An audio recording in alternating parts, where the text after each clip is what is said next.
Hey, Christine. Thanks for kind of welcoming everybody and getting us connected to our budget meeting. I think this is probably my 11th budget meeting as your supervisor, and I would say countless more as the school board member for the Mount Vernon district.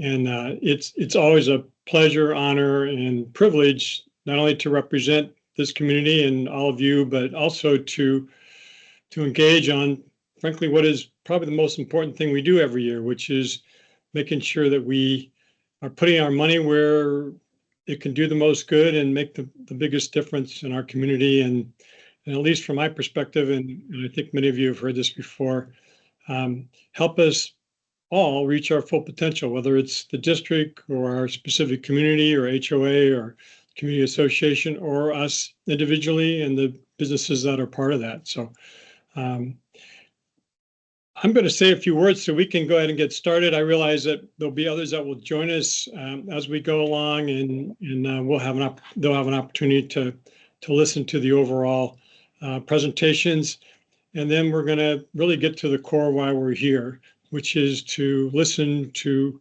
your questions or comments. To get started, I want to just again thank the Mount Vernon Council of Citizens Association and the South County Federation for sponsoring these organizations and frankly, sponsoring this budget meeting, but also making sure that they are really keeping us focused on what makes this a great community for us to live in. So I want to first start by thanking the Mount Vernon Council Civic Associations, and Catherine Ward is here tonight from the MVCCA, as well as Keith Shevlin, who's also the president of the South County Federation, and thank them both for their sponsorship.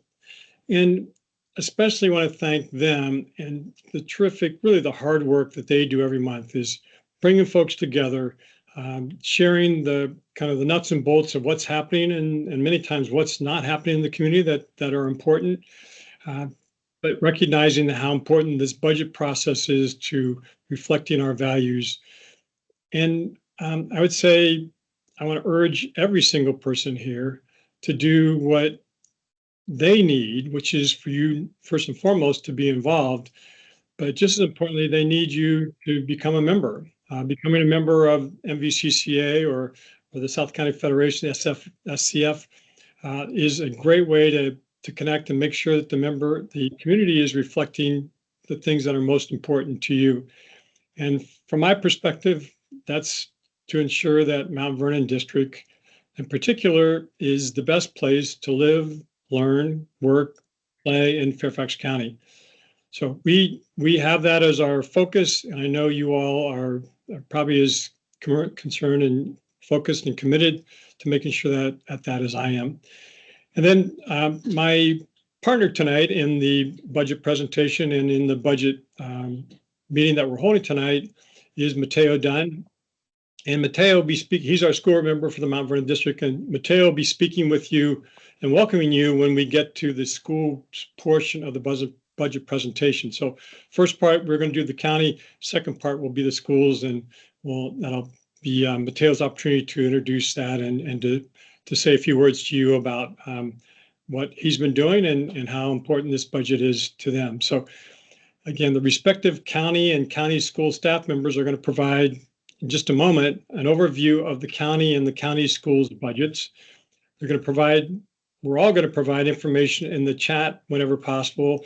Particular if points are raised and we need to have a link or something else, it should post in there. If you have questions or things that you want to make sure get addressed, you're welcome to put them in the chat.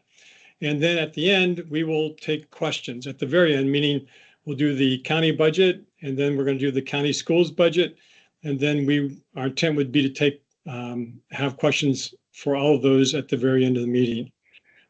We want to do it that way just because we want to make sure we get through the full presentations, and then we will be here, I would say at least until 8:30 with any questions, comments, and I'm happy to stay and talk with anyone after that point as well.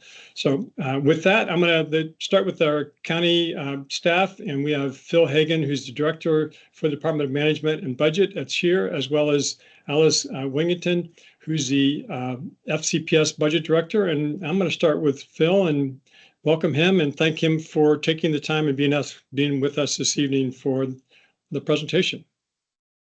All right, thank you, Supervisor Stork, and good evening, everybody. Let me just, if I can get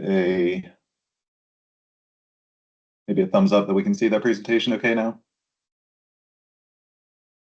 Okay, excellent, thank you. All right, so what I'm going to be walking through tonight is a subset of the slides that the county executive presented to the board when he introduced the advertised budget plan. Our full presentation is available on our county website, which I know the link for that is in the chat. If you'd like to take a look there, we have the full budget there as well, all of our documents related to it. One document that I like to point people to in particular is our advertised budget summary.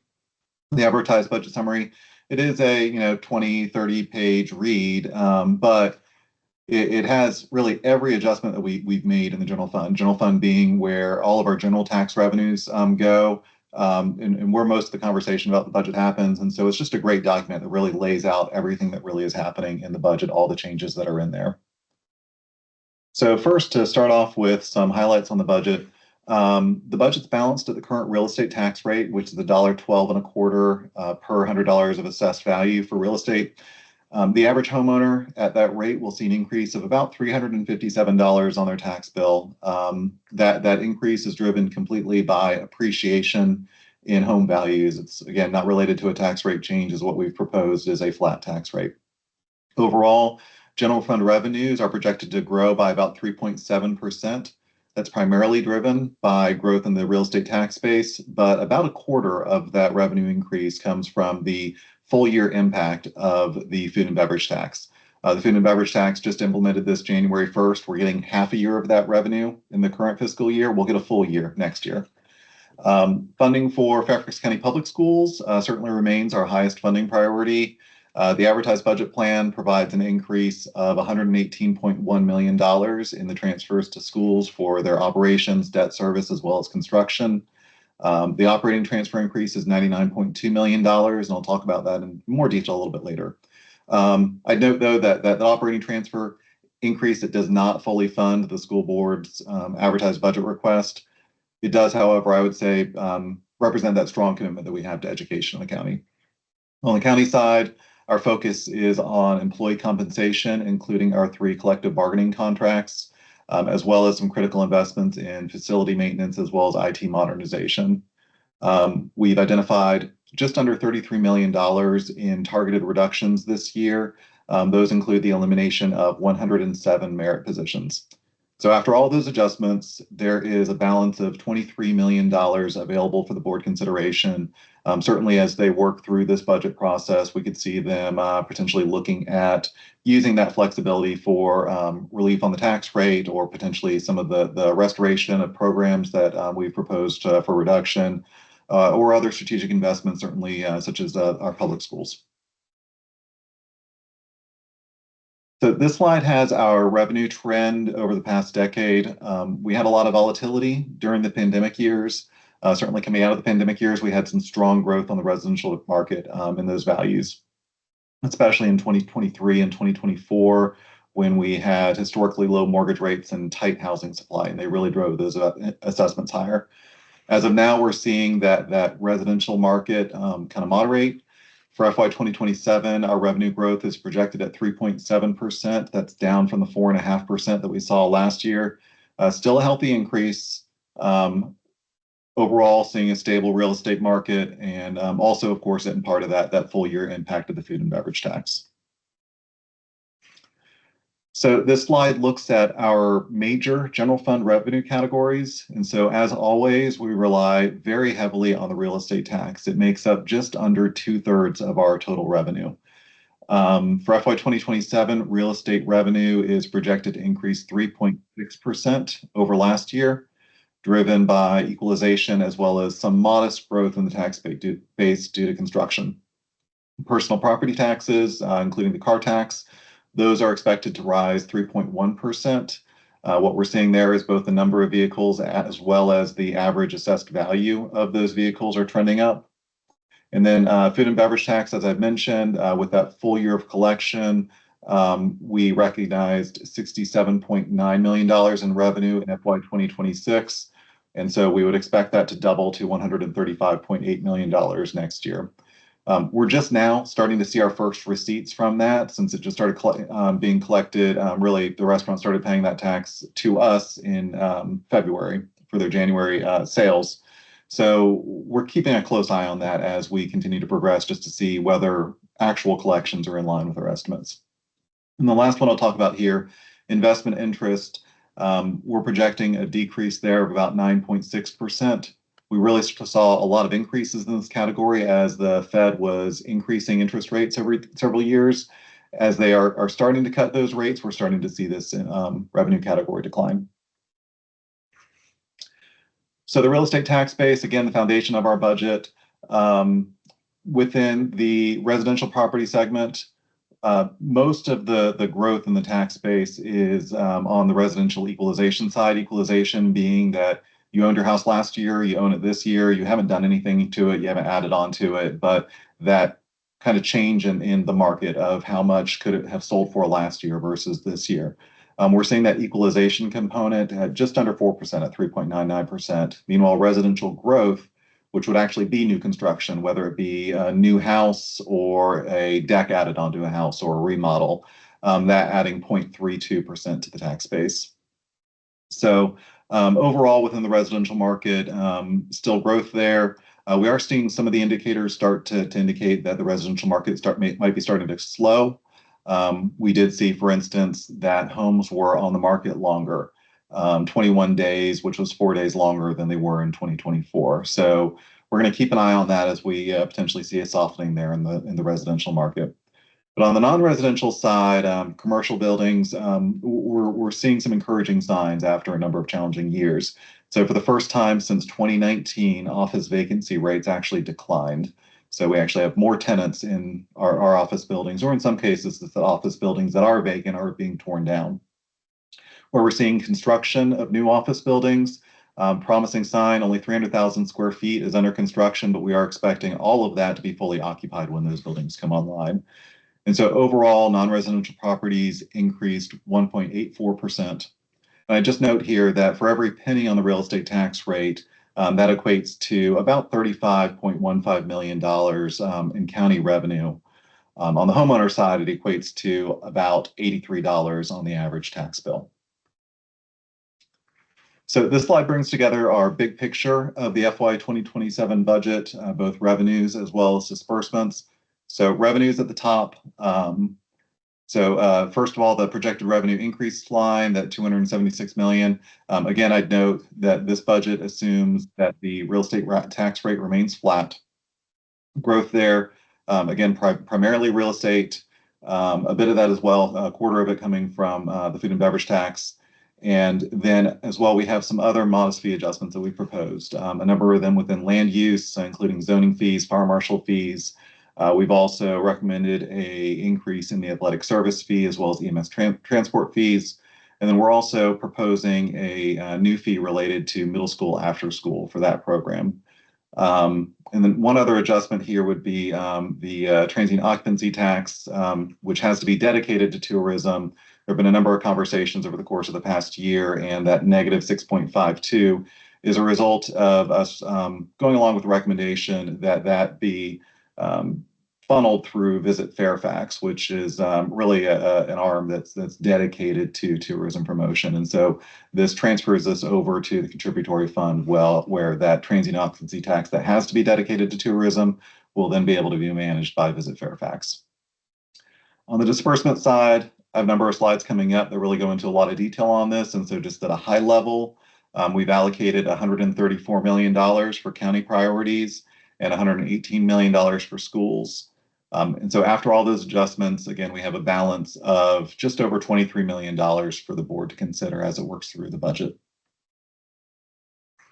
So starting off with schools, the proposed school operating transfer is an increase of $99.2 million. That amount does include $4.6 million that we are proposing to move from the county side of the ledger over to schools. which includes the middle school after-school program as well as the values and prevention program. Those programs currently run by schools, but essentially they run it and they charge us for it. What we're proposing is to give the schools money up front for it. And then also transition services for high school seniors with individualized education plans. Those also proposing to shift over to schools. And so if we net that out, really the kind of clean number that we'd compare to the transfer request that you'll hear from Alice is $94.6 million is really that kind of clean increase in the transfer that would directly compare to the number that she'll talk about. So not to steal too much of her thunder, but the operating transfer increase that they requested was $138 million. And so this increase only partially funds that. To fully fund that request, we would need to identify up to an additional $44 million. We're certainly hopeful. The state is currently working through its budget. We're certainly hopeful that there will be additional funding coming for education as part of the final state budget, but we're currently in the wait and see mode with that. Beyond operating support, we're also trying to address critical infrastructure needs, both on the county side and on the schools. And so on the school side, we are proposing to add $7.5 million to the school construction fund. That'll help with facility maintenance and renewal. And then as well, we've have an increase of $11.4 million for school debt service, and that's associated with outstanding debt as well as the increase in debt related to the $230 million in bonds that were sold last month for school construction. Employee compensation, single largest driver of the county disbursements in this budget. So what's included there is a 2% cost of living adjustment for all of our employees, and that cost of living adjustment is also included in our collective bargaining agreements. We're also funding performance, merit, and longevity increases for our non-represented employees, as well as fully implementing the provisions of our collective bargaining agreements. We also have an increase of $15 million in employee benefits, and that's largely related to health insurance premiums.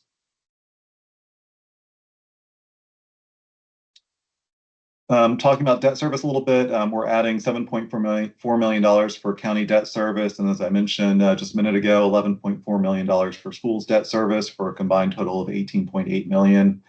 And so those support the program payments following last month's bond sale.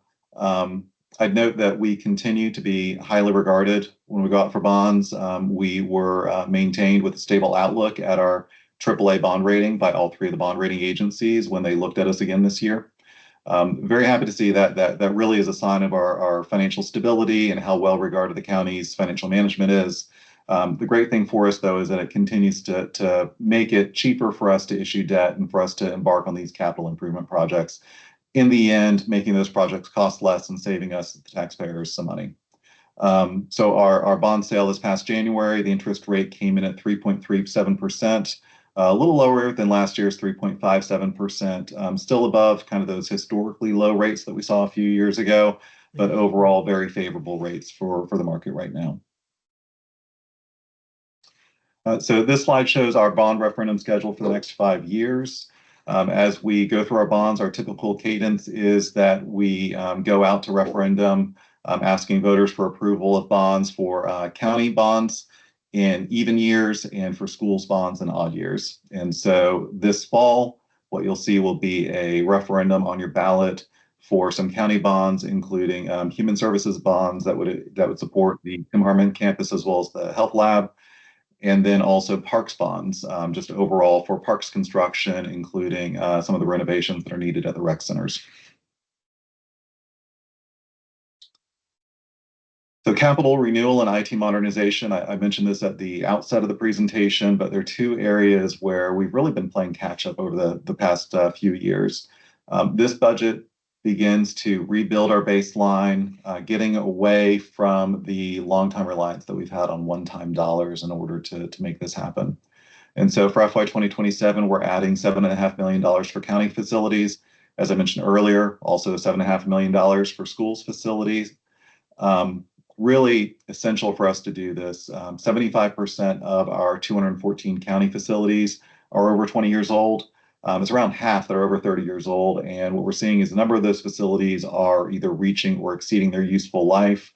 Certainly critical components, some of the building infrastructure are as well, whether it be their HVAC or plumbing, things like that, where we're having to see major rehabs. And so we certainly see the consequences of underinvestment in this in recent times. Some of our big ticket things that have happened recently, we had a total failure of the heating system in the historic courthouse, which had us required to shift all of our personnel that were working out of that and find other space for them. And then more recently, we had a major flooding issue in our Panina building, which is the where many of our human services agencies are headquartered. And with that flooding, again, pretty catastrophic damage there and having to vacate the facility. So overall, that's what we'd like to avoid by really reinvesting in the buildings going forward and having a sustainable path there. We're also investing in public safety communications. We're needing to do a radio refresh there, and so this will be a multi-year program that we're looking at. And then on the technology side, allocating funding to strengthen IT infrastructure as well as providing support for some of our IT projects that are shifting over from development over to operations. Parks continues to grow and evolve, and so we've identified $3 million to support parks. Part of this is related to a few new facilities that have come online that really need staffing. We've also included funding in order to expand the park's zero waste program out to the entire county. That program started up as a pilot a few years ago. And it's as simple as getting to where we have a recycling bin next to every trash bin that you find in a park. We had expanded that to a third of the county a couple of years ago. It was one of the priorities when the board developed their budget guidance last year for us to expand that to the whole county. And so we're looking to do that. Of course, doing that for the parks, they really are running their own trash service and now doubling that with their own recycling service in order to do that. And so they do need additional staff in order to make that happen. And then on the capital side, we sold $32 million in bonds for parks just this past month. That's up from $25 million last year. And so we're really working with park staff in order to make sure that we're making their capital program work. They have a lot of rec centers that were built around the same time period, and they're all coming up for renewal. They're all aging. They're all showing those signs around the same time. And so we're needing to make sure that those get through the pipeline while still allowing parks the flexibility to work on the other facilities that we know that they need to, their playgrounds and other things that they have in the parks. And so based on this plan, we do think that they're in good shape in order to sustain all that, including major projects like the Audrey Moore Rec Center, which would be the next one coming up. So this slide has a range of other adjustments that are included in the budget. They're kind of cost of county operations items, as well as a number of others. So we have inflationary impacts. Those include contract rate increases, primarily related to our human services contracts, where we have nonprofits that are our partners in delivering a lot of our human services. We also have some other increases, including increases in the body-worn camera contract for our sheriff's office. We also have a number of increases that support our residents facing vulnerability within our housing and human services program. Included among that, additional funding for emergency housing, as well as food assistance. We saw demand for those programs increase during the pandemic and it's remained high. We were supporting those programs with some of that pandemic era stimulus funding. As we're having to wean ourselves off of that stimulus funding, we're needing to put some additional funding in there. Otherwise, some increases related to cost of county operation, things like fuel, as well as collective bargaining administration. Increases are related to federal and state mandates, where we're seeing various needs there. And then the last item here, just under $2 million to support new facilities. The major one actually being in Mount Vernon. If you've seen the construction on Route 1, where the original Mount Vernon High School, which will be branded as the Commons, is under construction, and we're hoping for an opening later in the next fiscal year in FY 2027. And so what we've included is partial year funding for what we're seeing as a staged opening of that facility. And so that facility, it's going to be a multi-use campus. It's going to have county program as well as some community partner resources. What we're looking at there would be the partial year funding for the community center as well as the early childhood program. We're expecting then in FY 2028 to identify funding for some of the other components there, the re-engagement center as well as the theater. mentioned earlier that we've identified $33 million in reductions as part of this budget in order to offset the impact that we have on taxpayers this year. I note that this is our fourth year of identifying reductions, and over the course of this fourth year, we've identified just under $125 million in spending cuts. The reductions this year, certainly not easy. I think when we look at our agencies, all of that flexibility has gone with the agencies, and so we really are, in these cases, we're trying to find places where we could either, downgrade positions, or in some cases actually eliminating programs, trying to look for those programs where there are either lower utilization or where we could find more cost-effective alternatives. So with these reductions, it does impact 107 merit positions. Our Department of Human Resources is actively working with agencies, and they'll be working with the impacted employees as well. Certainly with the goal, as we've had the goal in prior years, to try to find soft landings for those employees who are displaced, trying to find other places for them within overall county positions to make sure that we're sustaining that workforce. Just a couple more slides before I close out. So kind of the way we go from here. Certainly, as we're having this community dialogue, as the board is looking over the budget, my staff are continuing just to monitor, to make sure what's going on, certainly looking at the state budget, looking at what's happening with the federal government. I mentioned earlier, we're paying attention, especially to the food and beverage tax, that new revenue category that we're waiting to see kind of where those revenues come in. And so we'll be updating the board as necessary based on those changes. We do have 2 budget committee meetings. If you want to tune in on Channel 16, the board will be talking about, we expect the capital improvement program next Tuesday, and then 2 weeks later, primarily about the third quarter review, which we'll be releasing a little later in March. As we look ahead to FY 2028, I don't want to paint too rosy of a picture based on what we're seeing for 2028 are kind of more challenges. Again, I mentioned earlier some of the possibilities of softening within the real estate market. We certainly have hopes that the non-residential side continues to see improvements, but some of the headwinds, certainly, I think a big one that's out there will be transportation funding requirements. We're waiting to see what happens at the state level with funding for Metro, and certainly hopeful that something comes through there, but that's going to be one of those big requirements next year that we're potentially going to need to come up with. So we have a number of ways to provide input on the budget. You all are taking one of the best steps, which is to attend a budget town hall with your district supervisor and have this opportunity to let Supervisor Stork know directly how you feel about the budget, what you think should be changed, or if you love it as it is. But certainly we have other opportunities. The public hearings are in April. Those are your opportunity to address all 10 of our supervisors. You can do that either in person, you can call in and testify by phone.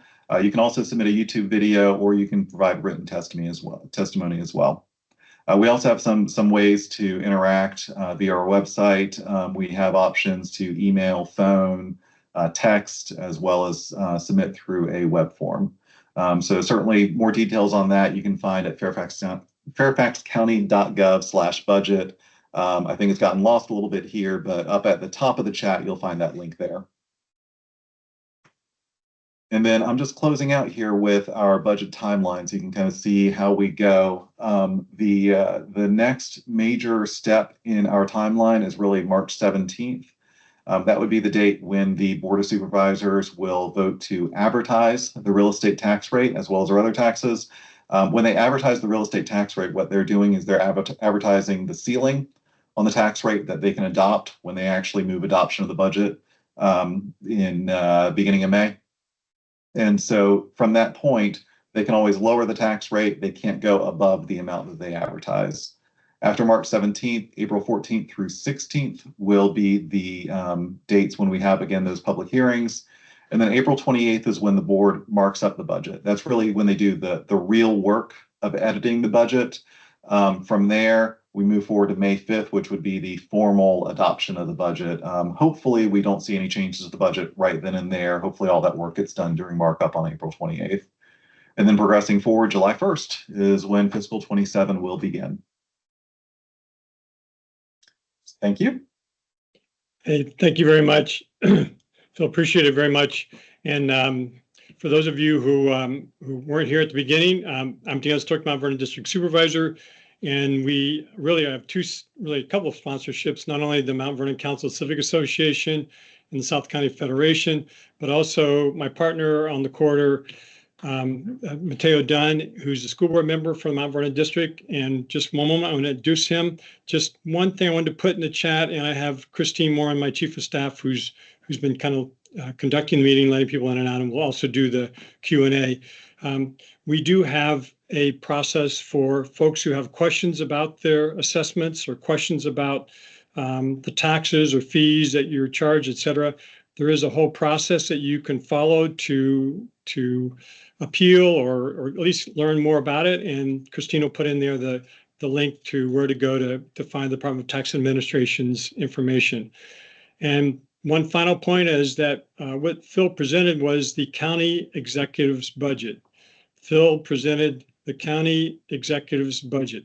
He didn't present the Board of Supervisors budget. He presented the county executive's work and putting all these different pieces together. And yes, that budget will largely be adopted by the board, but the board's role is to listen to you and to add or subtract or make other changes, adjustments that we believe are appropriate and consistent with our representation of you. So this process is one that we take very seriously and one that I appreciate.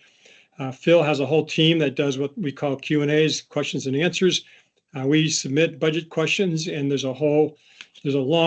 usually several hundred questions submitted and several hundred answers that are given that provide even more detail about the budget. So lots of different ways to learn more. And we obviously have a lot of public hearings yet to listen to you. So I look forward to hearing much, much more. And with that, I'm going to turn over to my colleague, Mateo Dunne, and thank you all. And I'll be back with you when the county schools have finished their part of the process. Thank you. Well, good evening. My name is Mateo Dunne. I represent the Mount Vernon District on the school board, and I'm proud to partner with Supervisor Dan Stork, who served 12 years on the school board before he ascended to serve as supervisor. I just wanted to provide a few brief remarks before turning it over to our fantastic budget director, Alice Wigington. So first of all, I think we all have experienced over the past few years the fact that life is a lot more expensive. I was just having a conversation with someone the other day who said, the price of pickup trucks has tripled just in the last 10 years. And I certainly know the price of milk has. If you just everything from milk to pickup trucks, life is a lot more expensive. And I can't explain, every economic rationale or driver, but we have to be sensitive to the fact that even when we're not raising property taxes, taxes are still going up because the assessments go up. So, I think as we look both at the school system and the county, we need to be thinking not how to do more, but how to do less. Because next year we'll have an estimated 5,000 fewer students in the school division. We're seeing a steady out migration of residents from Fairfax County because people can't afford to live here anymore, right? It's very difficult on a fixed income especially. And we have data points like in the presentation we just saw with 75% of county facilities that are over 20 years old. For our schools, we have a 42-year renovation queue. Although I'll remark, I went to Rome in July to see my daughter, and we went to the Colosseum.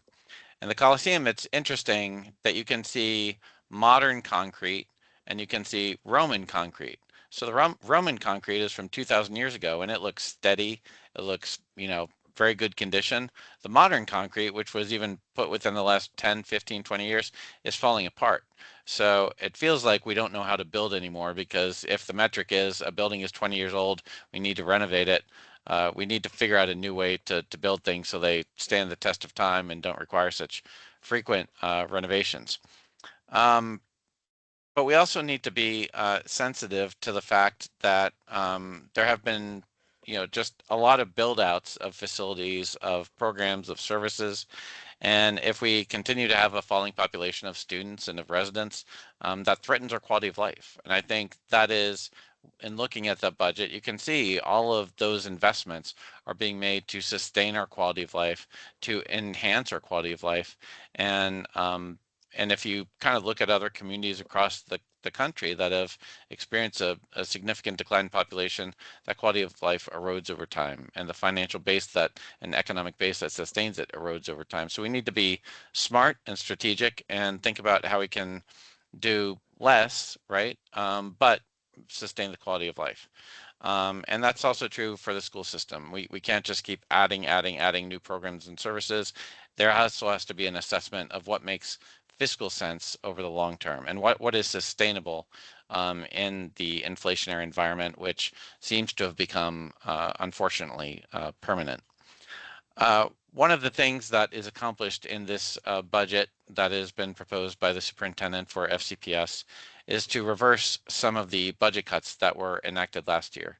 Most notably, last year there was an increase in class sizes, which I strenuously opposed because, as I explained at the time, historically FCPS has only increased class sizes in times of great economic recession, like the Great Recession in 2008, 2009. This year, the proposed budget proposes to reverse that by half. So it's not fully back to what it was 2 years ago, but that's the proposal. In addition, it proposes to make permanent two positions that were threatened last year and caused over 200 people to come out to testify at our budget hearing last spring. That is the advanced academic resource teachers who are at every elementary school and are really the foundation for our local AAP school-based advanced academic programs, and our special education department chairs who are really the leaders of delivery of special education services at each elementary school, middle school, and high school. And that is essential because providing a world-class education means every child, regardless of their needs, of their situation, should receive a world-class education at every school, and we should meet children where they are. So that is something I do support this year, and I am optimistic that under the governor's leadership, with our great Democratic leaders in the state Senate and the House of Delegates, that we'll get to receive additional funding. Although I know, obviously, with the One Big Beautiful Bill, or so-called, there's enormous gaps resulting from cutbacks in federal funding, especially for Medicaid, but also for other programs that does threaten our fiscal stability and needs to be examined closely. So future increases in education funding from the state government may be limited consequently. So with that, I'd like to introduce Ms. Wigington to begin her presentation. Thank you so much, Mr. Dunne. So good evening. My name is Alice Wigington, and this presentation represents select slides from the superintendent's budget that she presented and delivered on January 22nd. Just last Thursday, the school board adopted the advertised budget. So similar to the county, you can find detailed information on FCPS's website at our budget documents landing page, and it has all of our documents, a highlight summary, as well as some other kind of overview information that can be shared. One minute, it's not progressing. When we look at our FY27 budget, it totals 4.1 billion, and that's an increase of 197 million, or 5% over the current year's budget. To support these investments, FCPS requested an additional $138 million, or a 5.1% increase from our County Board of Supervisors. And we just wanted to highlight that this was 48% less than what the superintendent requested in the FY26 budget year.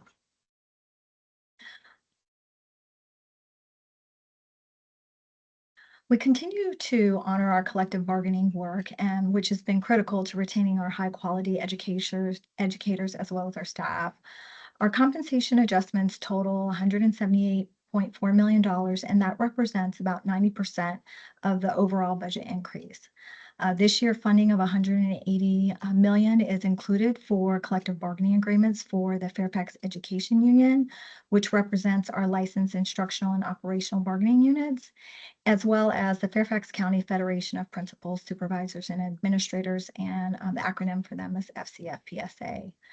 FY27 represents the second year of the agreement, and it includes a market scale adjustment for FEU, as well as step increases for our eligible employees and an additional step to our salary scale.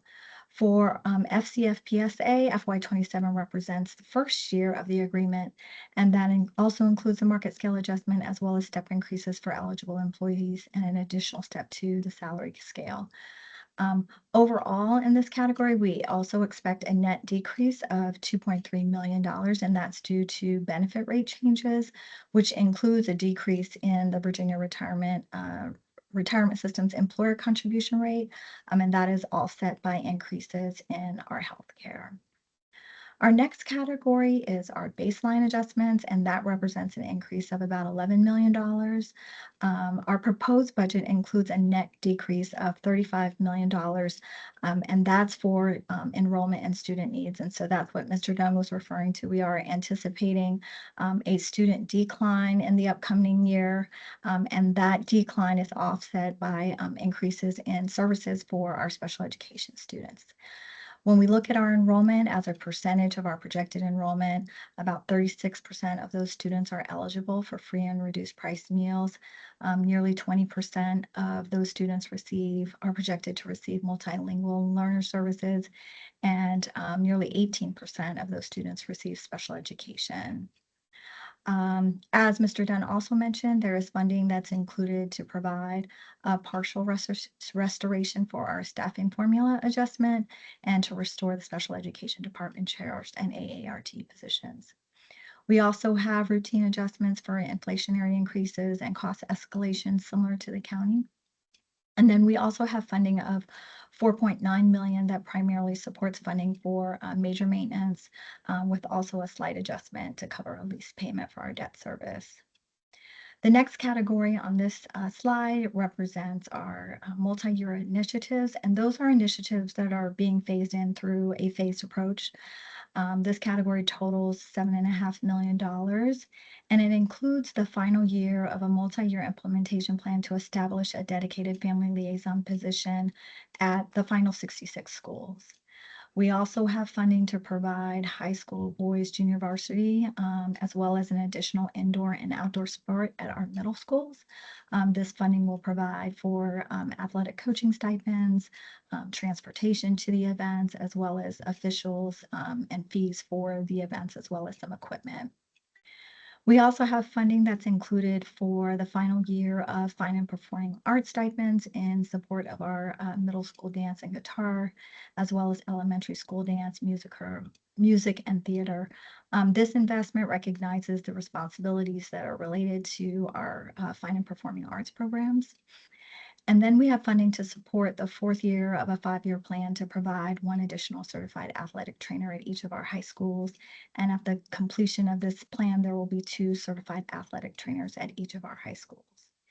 And then finally, there is some funding in there to provide increased access to robotics across the school division, as well as provide support for our teachers that are with gaining additional mathematics endorsements.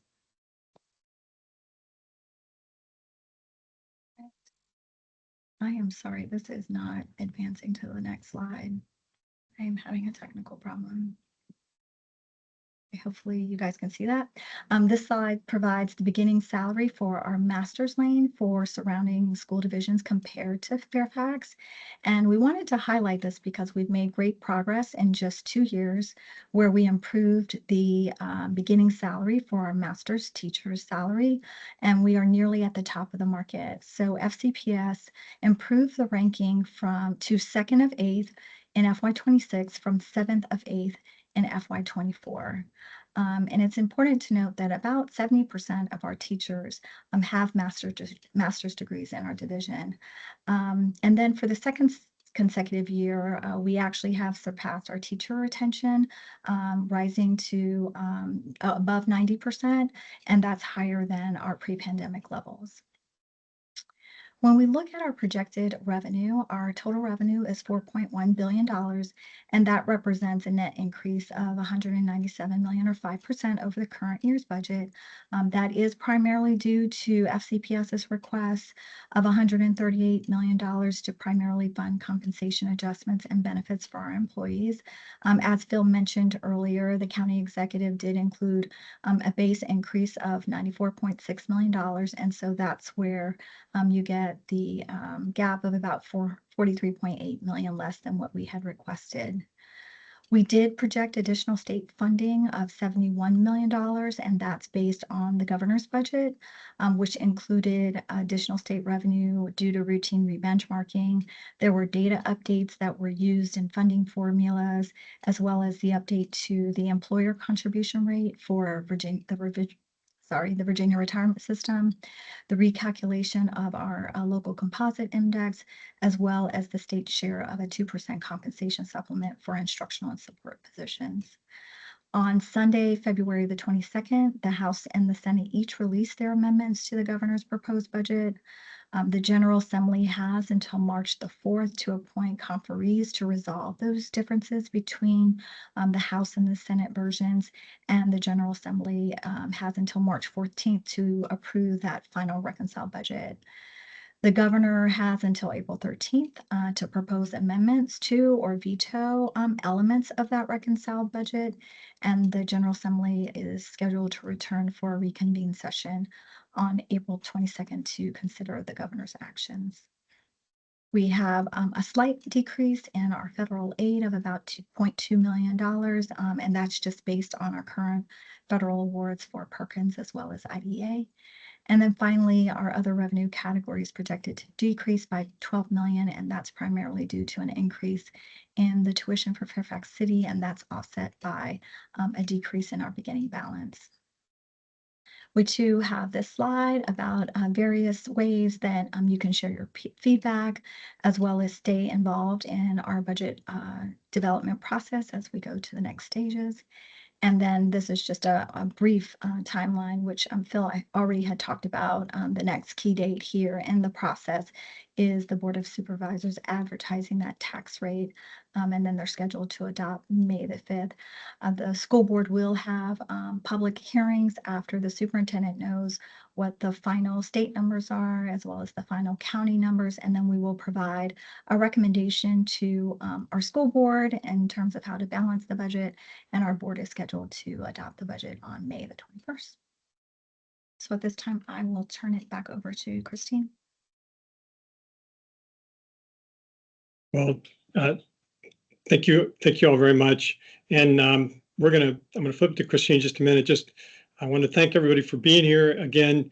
I just want to, I guess, clarify a couple things. One is that Fairfax County is still economically the engine, the powerhouse, if you will, of not only Virginia overall. We represent about 25% of Virginia's gross domestic product, but we also, for this region, meaning the DMV area that we're in, we represent about 24% of the gross domestic product, meaning that we represent about a quarter of all economic production and value for the DMV, and the same for the state of Virginia. So, and we continue to grow about 5% a year over the last several years. Of course, COVID set some of that back. And in general, our population, while slow, is still growing about 1% a year. So we're still growing general population about 1% a year, and our economy is still growing about 5% a year over the last several years. So that's just wanted to give people some context. And as you've heard me all say, I think previously, is that we send about $1 to Richmond of our income tax dollars go to Richmond. We had a recent study by the University of Virginia that shows we get about 50 cents on the dollar back, and either money back for funding programs or in services from the state. So we send $1 to Richmond, we get about 50 cents back in services and dollars from Richmond. So we have a pretty tough time because we are heavily subsidizing or supporting the state. And if we could get just a little bit more of that money back here, it'd make a huge difference, not only in your pocket, but in the kinds of things that we could offer our public in general. So with that, I'm going to turn it over to Christine Morin, my chief of staff, and she's going to kind of keep things moving back and forth between our staffs and myself or Mateo, depending upon who should most appropriately answer the question. And if you have a question, you're more than welcome to raise your hand to say it, or you're welcome to put it in the chat and she can read it and handle it that way. So thank you, Christine. Great. I just wanted to be sure, Kevin Natmiller has been asking a few questions in the chat. And Kevin, Mr. Hagan has posted where it comes from and where it goes, which is the pie charts that hopefully will answer your questions. If not, feel free to raise your hand or put your question in the chat. And Also, just make a plug on our budget website. We have a interactive dashboard this year, which I think is a really handy tool to be able to click around and look at individual agencies, including overtime. So I'd also point you to that resource. I can't give you a direct link to it other than it's on our advertised budget plan site. You just have to scroll down just a little bit.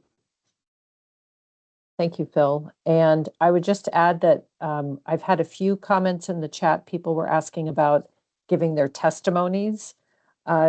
If you can, try to ask your questions succinctly so we can get to as many questions as possible. This isn't a budget public hearing. It's really an opportunity for residents to ask questions specific to the budget. So Emily, you're up first. Thank you. And thank you, Mr. Dunne and Supervisor Stork for hosting the town hall. Emily Vanderhoff, Mount Vernon resident, president of Fairfax County Federation of Teachers. And my question is for Supervisor Stork. So right now it's looking like the school budget is, it sounds like there's hope that the state will cover that shortfall that currently exists between the school proposal and the county's budget. But will you commit, Supervisor, that if the state funding doesn't fully cover that shortfall, that you'll, support fully covering that gap for the schools? And also, do you support keeping the tax rate flat rather than any intention to lower it so that we can make sure that we can invest in our public services? Thank you. Thank you, Emily. And I obviously I get my annual question, and I appreciate your service, not only as a teacher, but your service as an advocate in ensuring that we have the best schools, frankly, in the country. And I know we have the best schools in the state, and that doesn't happen because we don't spend money and we don't invest heavily in those schools. At this point in time, this is the opening conversation, if you will, in the budget. The county executive has presented his thoughts about it. Those aren't my thoughts about it. I haven't made a decision about what I will or won't support. I would say, though, and I know you've heard me say this, and I think my constituents have heard me say this. There was a recent study a couple of years ago. It's called JLARC. It's a nonpartisan state research organization like the GAO for Congress. And they did a study of our schools and the state's support of those schools.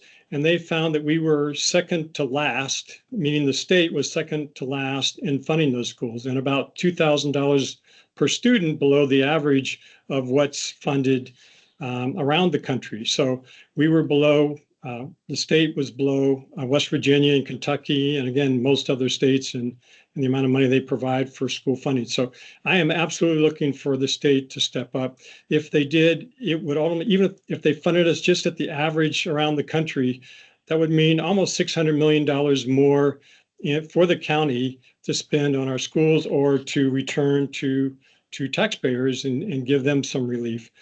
I think our property tax rates are too high. I've said that. I think we have to continue working on that. They're higher than almost everybody else in the area. And to me, that's an important consideration, as well as continue to advocate strongly, as I have, and I know that you have, to have our state, the state of Virginia, fund schools at least at the average level around the country. So I will see as we go along, but pretty much that's where I'm at right now. And I appreciate the impact that has on our schools. Again, as a former school board member, I know that it's a tough challenge when you're not getting what you've asked for from the county or looking for the state to step up and do that. So we'll just have to see how it goes. There is some dollars, I think, that could be spent either for tax relief, which is in general, reducing the property tax rate is generally where I would like to go, but I also recognize we need to have sufficient funds for the schools to ensure that the teachers are getting the additional increases that they need to be competitive so that we do and in fact can remain being the best school system in the country and especially in Virginia. Our next question is from Annika Raman.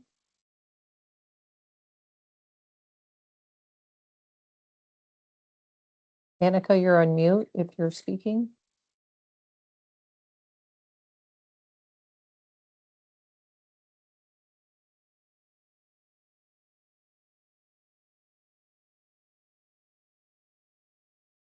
Annika, I'm sorry, we still can't hear you. You want to put your question in the chat and we can come back to you.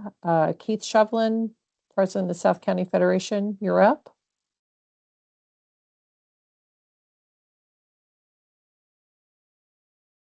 Okay, can you hear me? We can hear you. Go ahead. Oh, fantastic. Good evening, everyone. So looking over the budget presentation of the documents, it's good to see the expenditures for the maintenance staff at Laurel Hill Central Green. But I want to also make sure that we're looking at towards the end of fiscal year 27, having Overlook Ridge Park hopefully moving forward. And currently there's nothing in the budget that on that, though I know most of the park budget is currently listed as 0. So is there any expectations to get that added in at some point during this process?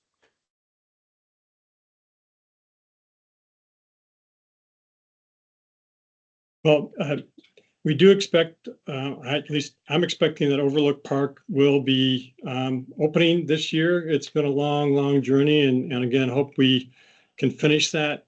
I know that we are, the park staff is responsible for maintaining both those sites, and I would expect that would continue. I know that we are looking, and I think this budget actually added an individual to do and maintain both those sites. And to be honest, I have at least one of the experts on the line, which is Christine Moore, my chief of staff, has been in the middle and regularly part of those monthly meetings where we have moved this process forward. But I know in general, my expectation is that those parks will open this year, again, subject to completion of the proffers that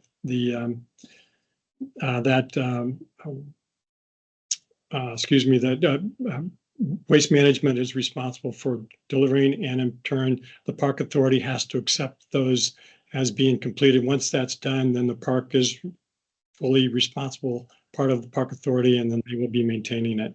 So, Christine, if there's anything that's you can make clearer, that's I think. But in general, I don't think there's any. I know there's no hesitation on my part that we will be opening those parks again, as best I can tell, in 2026. Okay. And just quick follow-up, how close are we to getting to the point where Lorton Police Station could be fully stood up? That's a bigger challenge. I keep hearing that there's not any funding in the budget, and Phil can probably speak to that more specifically. But I continue to advocate for the building that we spent tens of millions of dollars to build to be fully activated with the police station that we all agreed would be built there along with the animal shelter, and have that fully serve not only the Lorton portion of the community, but also much of the Springfield district. That's really the value and the purpose and the benefit of that. But I know at this point in time, it is not in this budget. Again, I don't know, Phil, if you want to add anything to that or not. I mean, that's exactly correct, sir. In that what's proposed in the FY 2027 advertised budget does not include additional staffing there at that police station. So it would continue operating as it has been, unless additional funding is added for that. Okay. Thank you. Okay, I'm going to try to go to Annika. She's back online and see if she can answer her question. Go ahead, Annika. Thank you, Christine. Can you hear me now? Yep, we can hear you. Thank you. I appreciate your patience. Thank you, Supervisor Stork and your team. My name is Nika Rahman, and I'm the Director of Fairfax with Northern Virginia Affordable Housing Alliance, also known as NAVAHA. We work to increase the supply of and equitable access to affordable housing here in Northern Virginia through education, advocacy, and community partnership. I have a quick question about the county's commitment to affordable housing. I know we're making great progress towards the 10,000 new units, but we know that we need additional resources. Last fiscal year, the county achieved a baseline of a quarter penny of the real estate tax for affordable housing, but it has long been discussed to include in the county's budget guidance, and we really need to reach the 2 cents target by 2027. Do we know if we're ready to finally make that investment this year? Because we have the strong track record, pipeline, and development partners who are ready to add more units here, but we need the county's commitment to dedicate funding. I'm going to ask Phil to initially, because this is the superintendent, this is the county executive's budget, and I'm sure that was part of their discussion. And the budget guidance is what the board tells the county executive every year that we're looking for him to do. So certainly what's included in the advertised budget is maintenance of the current dedication of 1.25 pennies on the real estate tax rate to affordable housing. And so if the board moves forward with the board as it was advertised, then that would be what would be included. I think overall, there is a balance that's remaining of $23 million. Certainly as the board works through, deliberates on what they're going to change in the budget, I think they'll be looking for public feedback on where that funding goes, whether it be certainly real estate tax rate relief, additional funding dedicated to affordable housing. I think will certainly be one of those discussion points. Funding for schools. I think there's a lot of potential options there that will be part of that discussion. And I would just echo that. I think it's probably consistent with the response that I gave to Emily a little bit earlier, and I imagine to others, who have other kinds of advocacy for the budget, is that's really the process that we're undergoing right now. And the identified, if you will, flexible amount in the budget, about 25 million, is one part of it. If the board can identify other options or considerations, there may be some other ways to provide additional resources, but those are the elements that are competing with our expenditures for this year. And I will just be kind of continuing to focus on how do we meet the housing and educational needs, public safety needs. At the same time, we find a way to keep our property tax rate and property taxes from continuing to go up, which I think makes us less competitive, and particularly has a big negative impact on housing costs generally, which in turn make it harder for folks to have affordable housing. So they're intertwined, and there's no one way. Again, the best way I think that this could be improved is for us to get 51 or 2 or 3 or 4 or 55 cents back on the income taxes that we send to Richmond. I mean, just a little bit of just a few percentages more would make a huge difference in what we have available, either for tax relief or for other expenditures that the community thinks is important. Yeah. Okay. Thank you. And as you know, we didn't get the carryover funding last time, so we'd really to push for this year to have the full 2 pennies. Thank you. Thank you. Thank you for your advocacy. Before we go to Greg, I want to ask a question. We've gotten 3 emails and somebody put in the chat that's kind of related to what you just said. Would you consider reducing, not maintaining the assessed rate by keeping it at 1.125? Many families are still paying more than the projected $357 increase. We have several older citizens who are on fixed incomes. Can you make any commitments to lowering the tax rate or doing something special for senior citizens? I don't know that I can add much to where we are and the conversations that we've been having this evening. We do have a property tax relief program, and would urge anybody who perceives or believes that they may qualify for that to contact the Department of Tax Administration. And if you're not sure about that, you're always welcome to contact our office, and we're happy to put you in touch with the right people, or even give you typically the overview, we have materials that we get to give you the overview of who might qualify for that tax relief. I think it's a real issue, absolutely, particularly the number of seniors that we have here and the fixed incomes that typically go along with that. Our tax rate, again, is I think it's one of the highest, if not the highest in the region, and we have to look for ways to try to bring that down and have it be more competitive. Again, our challenge is that we keep growing our economy, 5% plus on average, but that money, for the most part, doesn't come back to us because it's the growth is typically in wages and salaries, which those dollars go to the state, and we don't really see much of that back. Where we see it and where it can make the most difference is if the property valuations for commercial properties were to start going back up again. Over the past at least 5 or 6 years, they've consistently gone down or been flat, and that means private, residential properties have continued to take more and more of the burden of the property taxes that fund 2/3 of our budget. So I don't know if Phil wants to add anything to that, but that's the kind of in general what we're faced with as a challenge.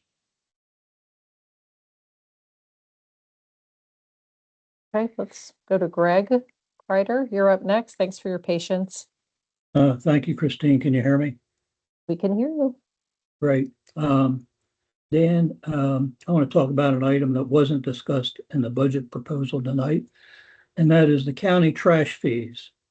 After raising the fees 25% over the past 2 years, the county executive proposes to raise the fee yet again to $630 a year. Do not approve his request.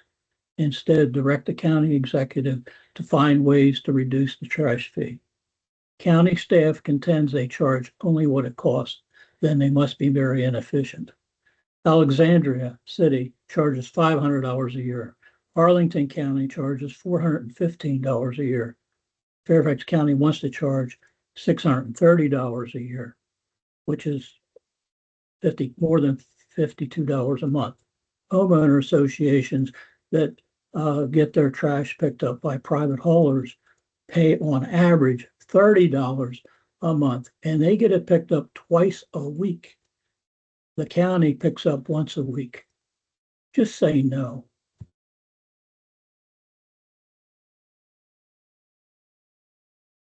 Greg, thank you. I will absolutely say that's a budget question that needs to be clarified further, and one that I know that, again, the briefings that we've gotten in the past is that the charges that had been levied were not fully paying the current fees as they were being experienced.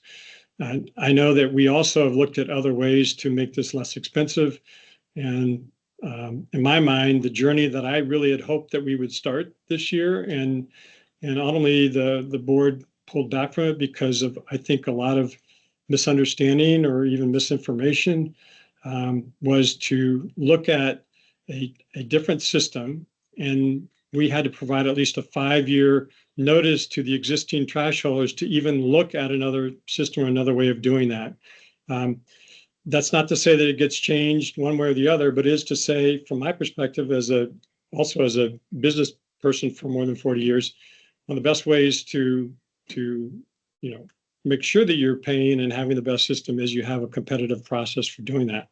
So I'm all in taking a look at that and taking a deep dive in that, and willing to bring back to the community what the differences in systems could be and how folks could maybe get a better deal or better have a better system with looking at doing something different.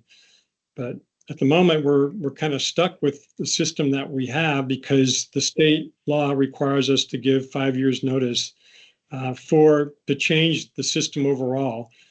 Again, coming back to your original point, I will absolutely take a deeper dive, look at because about 10% of the county has county trash pickup instead of private haulers. And I'll definitely take a look at that and seeing and making sure the numbers are ones that I think are reasonable, appropriate.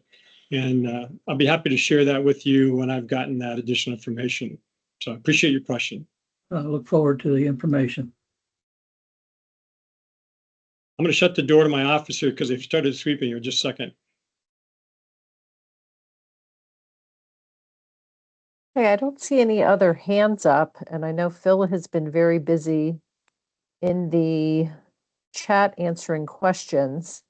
Leo Milanowski has a question. Can you provide specific school budget elements that were reduced in the format that Mr. Hagan provided for the overall county budget reductions?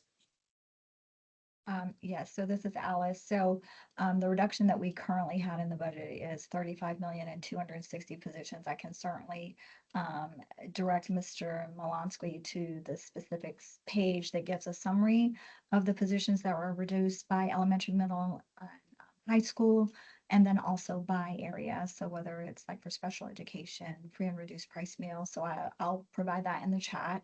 And I just wanted to point out too that you know, our step in the process comes at the end. And so similar to this year, where once we had our final funding levels, we had reductions that we had to make as part of the budget process, totaling 121 million. And of that, 88 million was reductions that were non-compensation related that were taken in this year's budget. So similar to this, once we get through the state budget process, which I had outlined, it's probably going to be like in April, once we get the final transfer from the County Board of Supervisors, as Supervisor Stork has mentioned, this is the county executive's budget. So once we have that known number, then we make a recommendation to our school board in early May. The superintendent will make a recommendation to them how to balance the budget. So there very well could be additional reductions at the end of this process as well.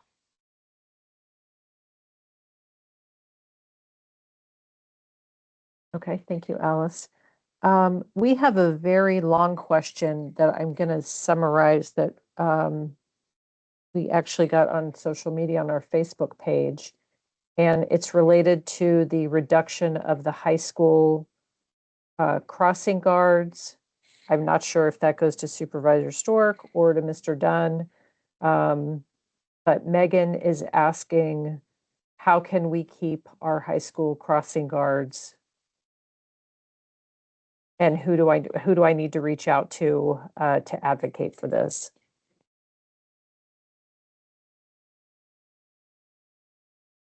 So I'm not sure if that's Supervisor Stork or if that's Mr. Dunne, or Phil, if that's you. I think it's a county program.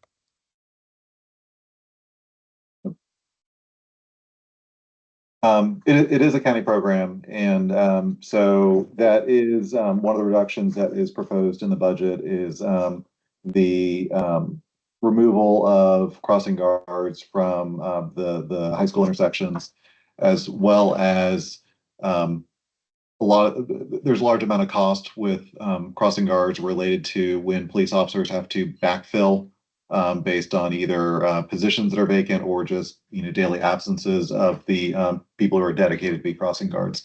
And so the other part of this is also using a contracted firm, which they've already started piloting, and it seems to be going rather well in order to backfill in those situations.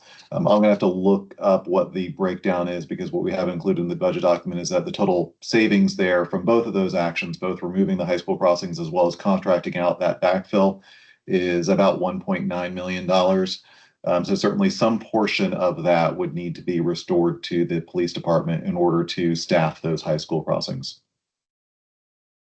If I can just mention one thing about crossing guards, I don't have all the details in front of me of the proposal, but when you talk to principals who are responsible for ensuring the safety of the students coming from off property onto school property, what we find, and this is true in every neighborhood in Fairfax County, people are driving too fast. People are driving distracted, and and there are far more cars in our neighborhoods than there used to be because of Google Maps, Waze, similar apps. And the result is that there's increasing lack of safety for students, and both those who are walking and those who are biking to school. And the number generally of students walking and biking to school is a fraction of what it was 60 years ago. And what we know is that walking and biking to school, natural human exercise gets the student ready for the day and makes them more likely to be successful each school day. Also makes them healthier and more engaged in school activities. But the issue we find is that when there's not a law enforcement officer who is a crossing guard, is that when there is speeding, when there is someone who's breaking the law, someone who's not a law enforcement officer has no authority to tell that person to halt, tell that person to pull over, administer a ticket. So, if there is going to be a shift away from police officers, and I understand the financial reasons, don't get me wrong, there needs to be a commensurate increase in, traffic cameras or other measures so that the people who are risking the lives, and we are talking about the lives of our students, kids can die when they get hit by a car because people are driving recklessly or distracted. We need to make sure we can appropriately fine them and impose sufficient and appropriate penalties, both criminal and civil. So I hope that that is part of the conversation. I know that we have increased a number of speeding cameras in schools around the county, and that's a pilot and it's been expanded a bit. But we also need to think about cameras for safety, especially at schools, especially along Route 1, but also in many of our neighborhoods where that is a significant issue, because I think we can all be in agreement that student safety and security has to be our top priority. I would of course echo that.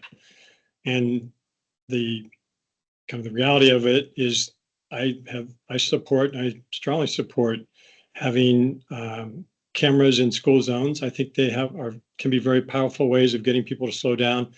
And to kind of go along with the report or the comment that Mateo was making, these are local people driving for the most part on local streets whose kids either live there or used to live there, or otherwise this is their community, and they can be most effective at getting folks to do the right thing. Having police officers actually as crossing guards is not particularly effective, because while a police officer is being a crossing guard, they really can't be enforcing traffic. Their job is to be there to ensure that kids are safely getting across the street. And so we found that that's not the most effective way to ensure student safety. And as a result, we have tried to expand. And if you know of anybody who's interested in being a crossing guard, absolutely the police would welcome folks to apply. And the shortages, though, are really the main reasons why we've gone with a private company to help supplement some of that, because we need those officers on patrol. We need them out, frankly, ticketing cars that are going too fast. And if they're crossing students, they're not addressing cars that are going too fast. So it's a challenge that we want everyone to be part of to solve. And one of the best ways to do that is to really put the resources where we believe they'll matter the most. And I can't speak to the specific recommendation on taking high schools out of it. I know that at least at the initial board conversation about that, there were some concerns, and I would share those concerns where high schools are on major thoroughfares. Where they're not, that may be less critical. But those are the conversations I think the board will be having. Those are the conversations that I expect the community will weigh in on and would share with us what is frankly their highest priorities. Or the most effective way to address the need, i.e., that we all agree with, it's just keeping our kids safe.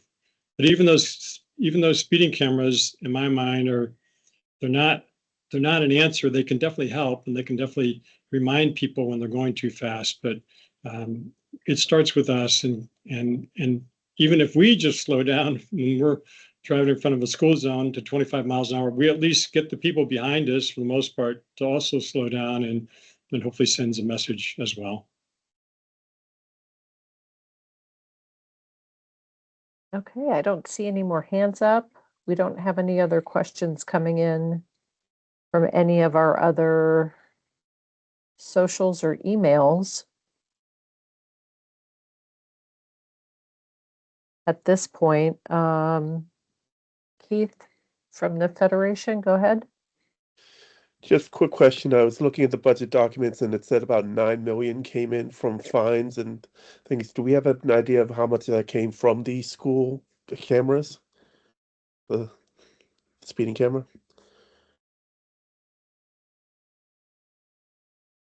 I don't have that data readily available. I'm sorry. Okay. Thank you. Hey, Keith, I would say this is interesting. In our legislative sessions, we meet every Friday during the state legislature when they're meeting, and there's a number of bills, and it's pretty frustrating to me and to us because I think we operate a fantastic program. There's warnings. We don't want the money. We want people to slow down, right? But the money, the programs can generate a fair amount of money, but the state legislature is now trying to, I guess, from our perspective, legislate away these programs, which I think help keep not only our school zones safer, but also our work zones safer. So I would share that with your representatives because it's a real concern that they will overturn or basically take away some of the most effective mechanisms we have to get folks to slow down in the places that matter the most. Number one, school zones. Okay. Thank you. Alice, we have a question from Wendy Henley. Yes. She's saying I saw the that. Virginia Department, you see it? Yes, I saw it. Education. Okay. I can shares- answer and then I'll type it in chat. So we do give a high level summary of. Can you share the lottery- question, please? Share the question first, please. Sure. The Virginia Department of Education allocates state share of lottery funds directly to school divisions. Could you please clarify why these lottery payments are not clearly outlined in the FCPS budget? So there are two places that you can find the lottery funds that we received as a projection from the state. The first section is in our revenue section where we outline the various types of payments that the state gives us. So there are SOQ, basic aid payments, incentive funding, lottery funding, those types of categories. And the lottery piece is on page 43 of the proposed budget. And then we also have in the back of our book a revenue detail, which gives you, I was trying to get that information once Christine mentioned it. I want to say the revenue detail is beginning on page 150, and we specifically break out the history of the lottery funding that we've gotten, as well as all of the other state categories is in our revenue detail. Oh, chat. I guess we're not hearing or seeing it. Any other folks who have questions or anything that's written in the chat? Mateo, do you want to make any comments and then I'll close this out altogether? I had a couple questions in the chat that haven't been answered yet. Then let's make sure we got them. Kevin, you've had a lot of back and forth with Phil, so I'm not sure which ones have and have not been Actually, answered. I guess one of the questions in trying to get an understanding of the high level budget. There's everything that's presented is just deltas of all these little pieces. There's not a very, I mean, the two plots of the two circle plots of the in and out, those are useful, but the expenditure piece in terms of categories is really where I'm trying to understand what the county is spending its money on. And just as an example of that, Ms. Wigington posted two numbers, 37.5 million and 260 people.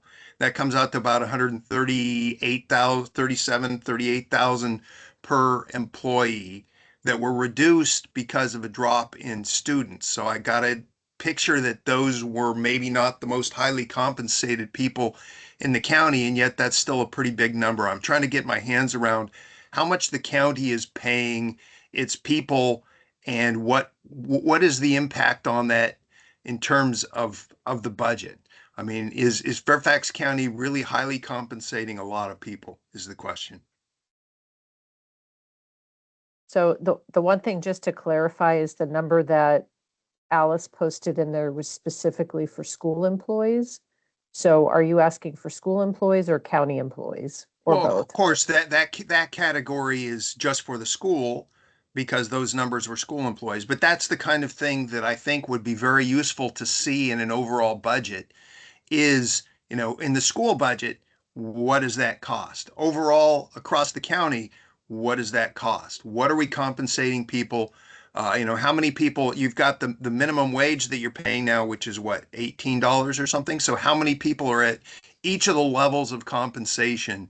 So we can really get an understanding of, I mean, because labor is one of the biggest expenses of the county. And you do the math, and we've got a lot of extremely highly compensated people working for the county and trying to understand where that's going to and why that's happening, I think is one of the big questions that I have. Over.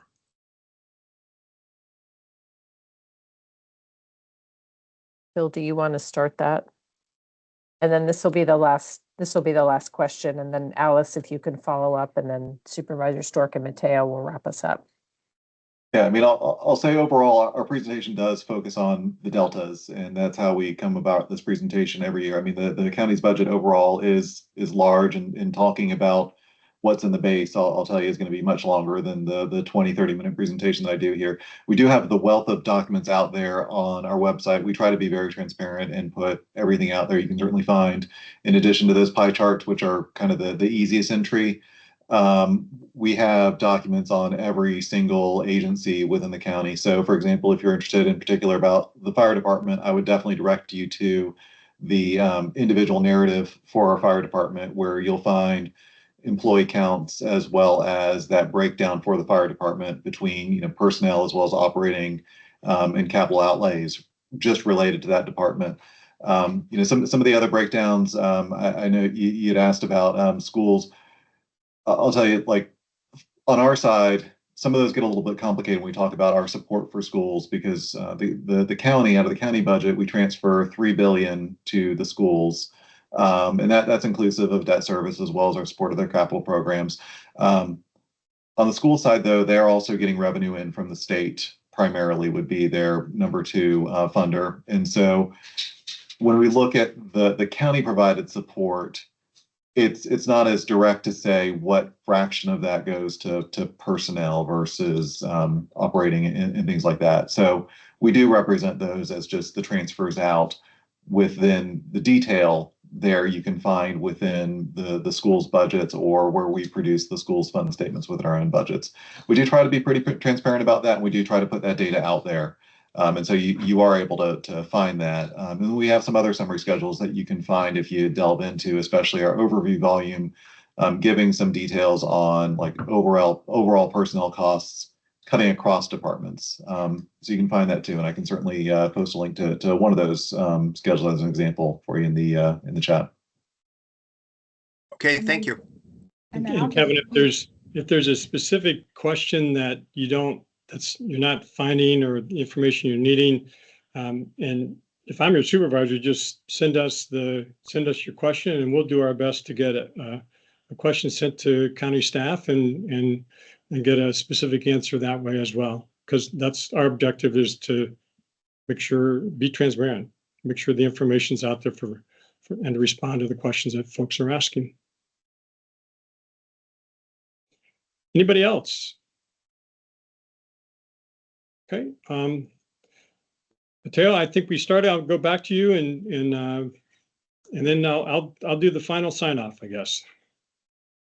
Yes, well, I appreciate the opportunity, Supervisor Stork, to partner with you this year to ensure that we are briefing the full community about the budget process. And one thing I wanted to highlight is that this is proposed. right? So there's ample opportunity and very strong encouragement from myself, and I'm sure Supervisor Stork and everyone involved, for you to provide your feedback through email, through petitions, through in-person meetings, or through speaking at public hearings about your views on the budget, in all aspects of it, how we spend money, how we should be spending money, how we shouldn't be spending money, and that's certainly how I began my journey to school board was through advocacy for budget priorities. So I certainly encourage everyone to get involved so we can hear your voice and input that into our considerations as we're seeking to make sure that we deliver on the priorities of our community. So thank you to Ms. Wigington and to Mr. Hagan and Supervisor Stork and Ms. Marin for everything they've done to facilitate this budget town hall tonight. And I hope everyone has a great night. And if you have any questions about the school budget or schools generally, you can reach out to me at mountainvernon@fcps.edu. That'll reach both me and my staff aides. Thank you. Thank you very much, Mateo, and thank you, Phil and Alice, and thank you, Catherine Ward and Keith Shovelin, for your sponsorships through the respective MBCCA and South County Federation. And we are here to respond to you and support you. And if you have questions, you can either do them directly by going to the what's online. There is substantial information online. Or if you're unclear, having done that, you're more than welcome to email us at mtvernon, that's Mount Vernon at fairfaxcounty.gov. It's in the chat as well. And or you're also, if you're still confused and not sure the best way to approach that, you're welcome to give us a call at 703-780-7518, and we will do our best to also get you to the right place. So, and again, there's many, many more meetings coming up. The April meetings, Christine, do you know what those, I don't have those dates right in front of me, but if you do, and you could cite them, that would be awesome. Or Phil, if you know them off the top of your head, the county ones at least, I think they're April 16th, 14th, 15th, and 16th. Yep, those are our public hearings. So we're always welcome here, and please sign up. And those you can weigh in by going to the government center and speaking in person. You can call in. That's an option for anybody in the county, as well as you can send a video ahead of time. That can also be an opportunity for you to weigh in on the budgets. So, and then just individually, you can send us an email or call our office or meet with us. So again, my thanks to all of you, and appreciate you all joining us for tonight, and look forward to hearing from you. Thank you.